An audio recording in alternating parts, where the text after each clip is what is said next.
This is lesson 31 and we'll be learning about ledger lines. In musical terms, pitch refers to how high or low we perceive a musical tone to be. In Western music, we refer to specific musical tones with letter names. The musical alphabet consists of just 7 letter names, A, B, C, D, E, F, G. After G, we just repeat those letter names again. So A, B, C, D, E, F, G, A, B, C, D, E, F, G, A, B, etc. If we are ascending or getting higher in pitch, we go forward through the alphabet, A, B, C, D, E, F, G.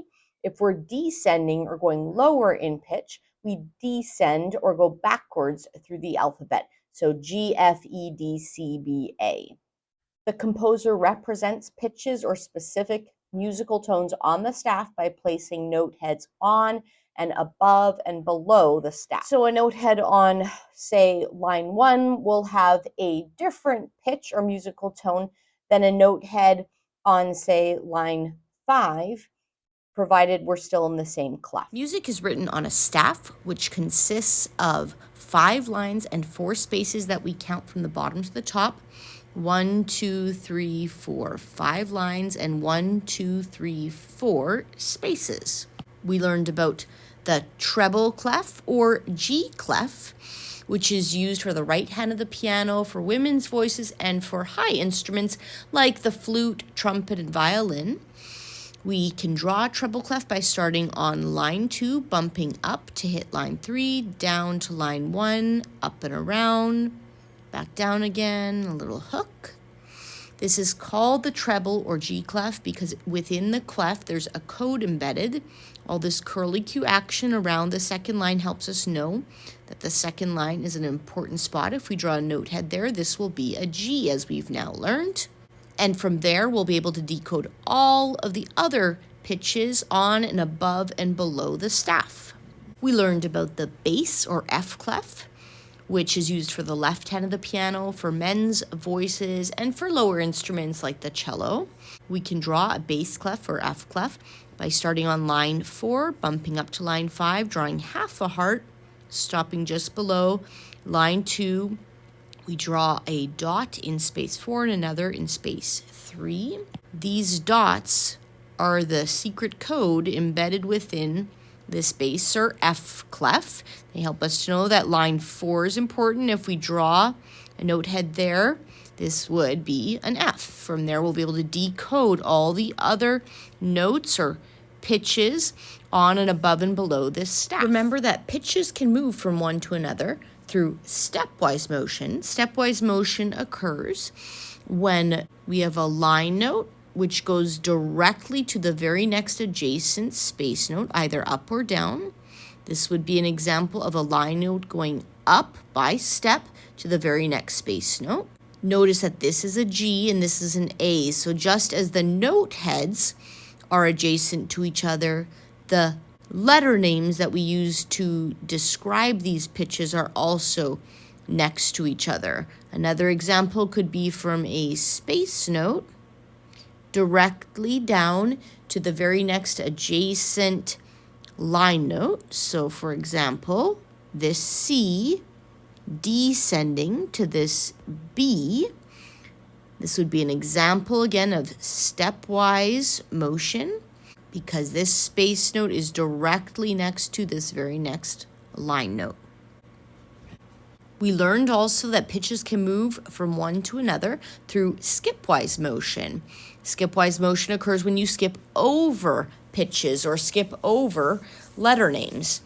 So for example, on the staff, we could begin on an F and we could skip over the very next space note, which would be an E, and we can skip down to our next line note, which would be a D. So from this F to this D, we skip over this E.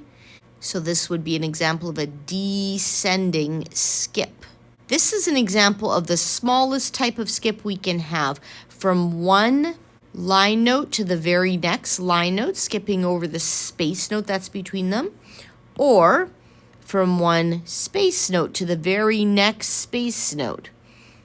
These are the smallest skips we can have. We can also have large skips. For example, we could skip from this high A down to this low A. This would be a large skip, and it would actually be an octave because we have covered the span of 8 letter names. So there are 8 letter names between the lower A and the upper A. So these are all examples of skipwise motion.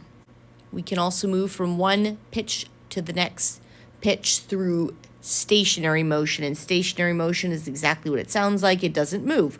So for example, from this B to this B, we could just repeat that pitch.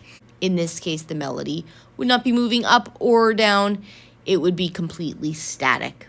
This is an example of stationary motion. Returning to J. Albrecht's Ready to Read Music, we're on Unit 3, which is our pitch unit, Lesson 3, Ledger Lines. We'll just read together. Notes and musical sounds don't end above and below a staff. The notes can continue going higher, like this. This is the last pitch we've learned so far where it sits just on top of the staff. Remember, we said that's not actually an official space note because it's sitting on top of the staff. But it sort of functions that way because it's just one step up from this line note. As it turns out, we can continue to write notes even farther than that above the staff by using ledger lines. The notes can continue going higher, like this, or lower, like this. The short lines used for these notes are called ledger lines. So what we're talking about right now are these lines right here. So these extra little short lines that are below and above the staff. These are called ledger lines.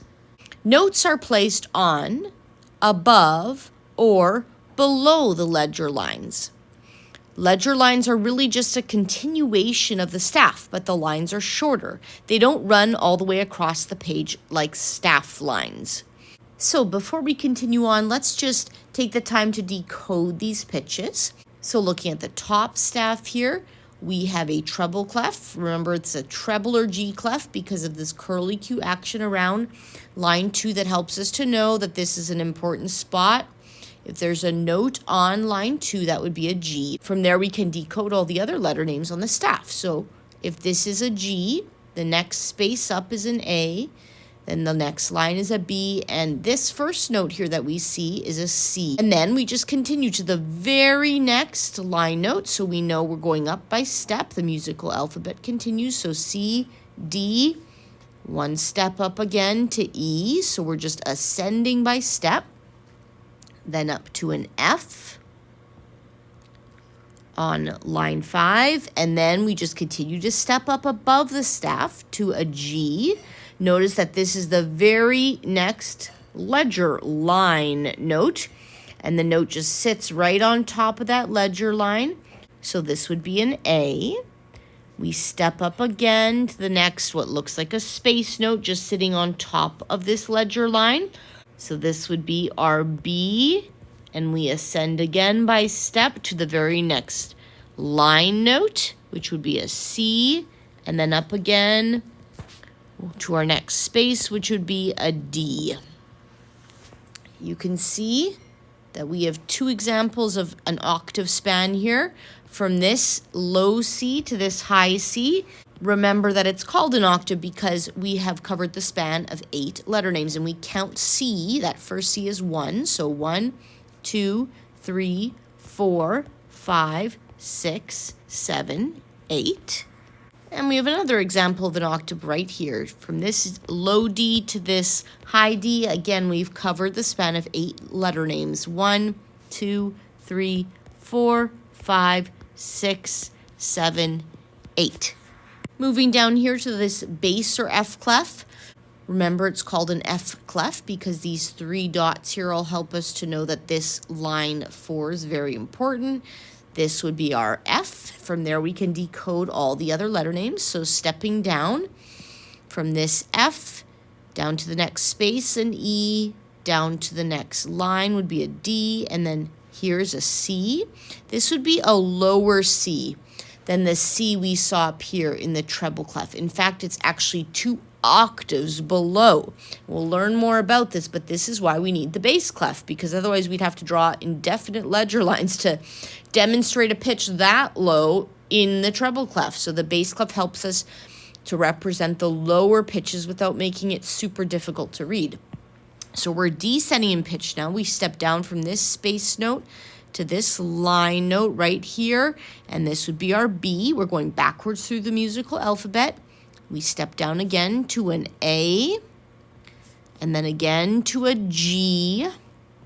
Step down again to the very next space, which would be an F, then down to the next line, which would be an E, down to the next space, which would be a D. Notice that we just hang this space note from this short ledger line.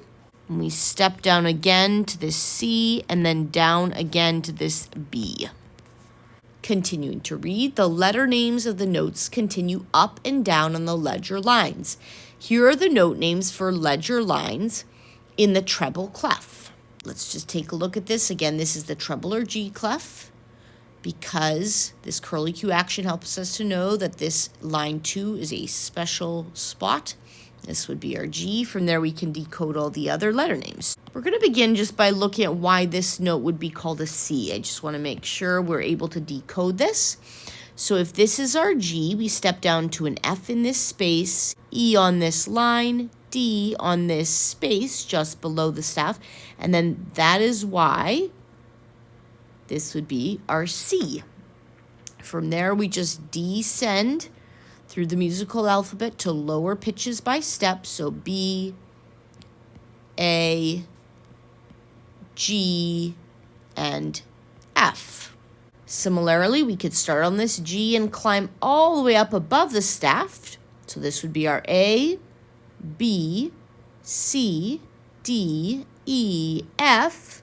Our first note just above the staff would be a G, and that's why this first ledger line note is called an A. From there, we move up by step to a B. Then the very next line note here would be our C. Our very next space note would be a D. Our very next line note would be an E. Here are the note names for ledger lines in the bass clefs. It's called an F clef or bass clef because these 3 dots help us to know that this line note on line 4 is an important note. This is our F. From there, we can decode all the other pitches. So let's start here on our F, climb down through the musical alphabet, E, D, C, B, A, G, and now our first pitch hanging just below the staff would be our F, and then stepping to the very next line note, which is our first ledger line note, we have an E below the staff. So this is our E, and then we can step down, descending through the musical alphabet to a D. Then our next line note is a C, our next space note is a B, our next line note is an A. Similarly, we could start on this F again, climb up through the musical alphabet. G, A, here's our first note just above the staff, it's a B. And then our very first ledger line note is a C. From there, we can just step up to our next space note, which is a D, step up to our very next line note, which is an E, step up to our very next space note, which is an F, and step up to our line note, which is a G. We've only shown 3 ledger lines in these examples. By 3 ledger lines, he means 1, 2, 3 ledger lines above the staff and 1, 2, 3 ledger lines below the staff. But they can continue for more than 3. Sometimes you may see 4 or even 5 ledger lines. Then he mentions, note, ledger lines, L-E-D-G-E-R, can also be spelled ledger lines, L-E-G-E-R lines. I would say this one is the one I've always seen used most often with a D-G.